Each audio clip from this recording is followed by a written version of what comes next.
Salut à tous. Ici, à Cannes, on a l'habitude de montrer tous les cinémas du monde. Mais en général, ces films sont plutôt vus par des cinéphiles.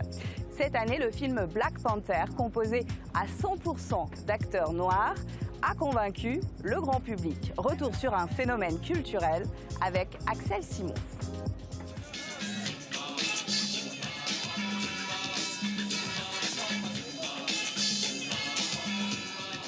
Dans quelques instants, sur cet écran géant, va être projeté un succès planétaire mondial, Black Panther de Ryan Coogler. Le film, qui met en scène un super-héros noir, a pulvérisé tous les records. Plus qu'un coup marketing, c'est un véritable phénomène social et culturel. Pour le public, Black Panther valorise la diversité des cultures africaines. Par rapport à cet univers, je pense noir américain et noir, je pense que c'est un film engagé par rapport à ça. Les minorités peuvent se faire entendre à travers ce type de réalisation aussi. Et on peut aussi, à travers un film, transformer l'image qu'on peut avoir d'un peuple ou d'un peuple. Voilà. Le réalisateur américain Ryan Coogler s'est souvenu qu'il y a 10 ans, lui aussi était assis là, à leur place. J'ai passé moi aussi beaucoup de temps sur cette plage pour voir les films gratuitement. Je me souviens, j'étais là-bas ou là. Être là ce soir, c'est comme boucler la boucle. Ça me touche énormément. Son film a déjà rapporté plus d'1 milliard de dollars de recettes dans le monde.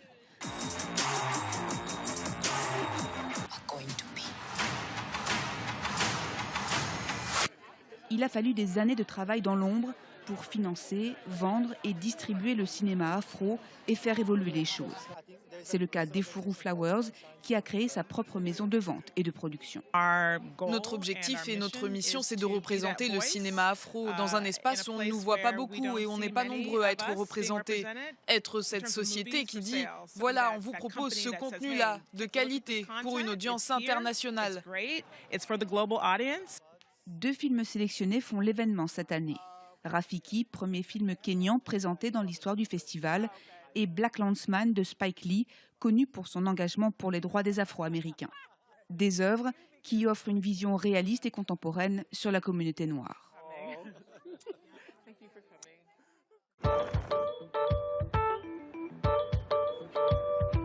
Un film a fait le buzz en ses premiers jours cannois, Rafiki. La réalisatrice Wairi Keyu est la première à représenter le Kenya dans la sélection Un certain regard. Son film relate une histoire d'amour entre 2 femmes.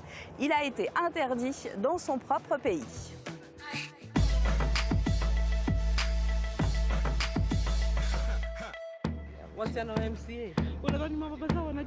Lakini kilichonishangaza, kuna Wakenya ambao kidogo wanaishtumu serikali kwa sababu ya msimamo wao wa ndoa ya jinsia moja.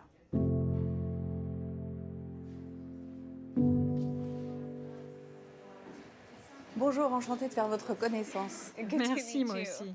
Je viens juste de sortir de la projection de votre film Rafiki, ici à Cannes, et je peux vous dire qu'il a été très applaudi. Qu'est-ce que vous ressentez ?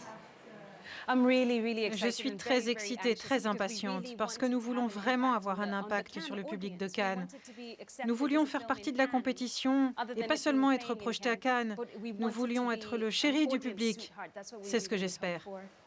Rafiki est montré ici dans un des plus grands festivals du monde et pourtant il est interdit dans votre propre pays car pour les autorités il fait la promotion de l'homosexualité, ce qui est interdit au Kenya. Avant tout, je voulais raconter une histoire d'amour, parce qu'il n'y a pas assez d'histoires d'amour qui viennent d'Afrique. Donc c'était très important pour nous de raconter une histoire d'amour vraiment tendre, douce, innocente, presque naïve entre ces filles. Et malgré toutes les difficultés qu'elles rencontrent dans le film, il y a énormément d'amour et de tendresse entre les 2 principales héroïnes. C'est ça que nous voulions mettre en avant et que nous voulions célébrer, une histoire d'amour naissante. Quelle a été votre réaction quand vous avez appris cette censure ? On a été tellement déçus par la décision de censure du film, parce qu'il était réalisé par des Kenyans, pour des Kenyans. Et malheureusement, ceux à qui il était destiné ne pourront pas le voir. Et c'est vraiment... c'est triste. And Susie, no. Nianze Kenya. Twende round. Utapata hizo vitu zote unataka. Pesa kwa bank, mortgage. Nadhani hizo ndio vitu mimi udai tu. Si hizo ndio vitu kila mtu hutaka Kenya. Doesn't she just look like a proper woman? Look at you. You're nothing.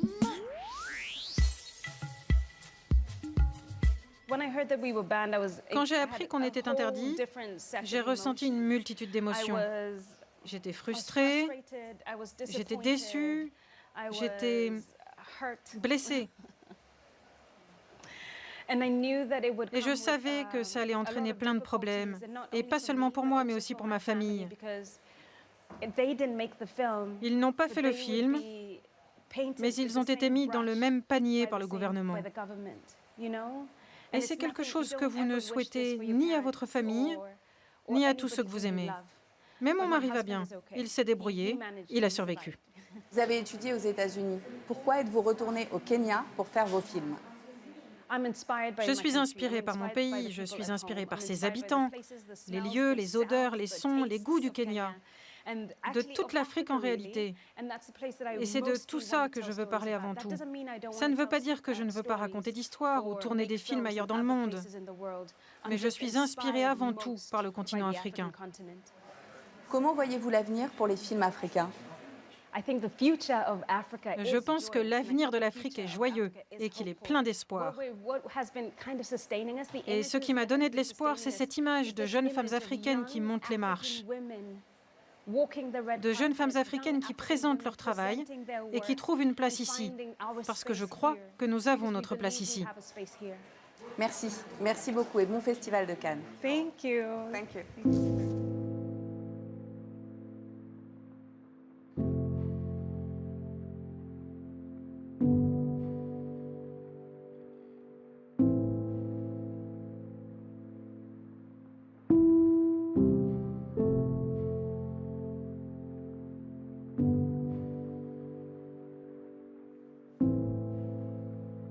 You're just a typical Kenyan girl.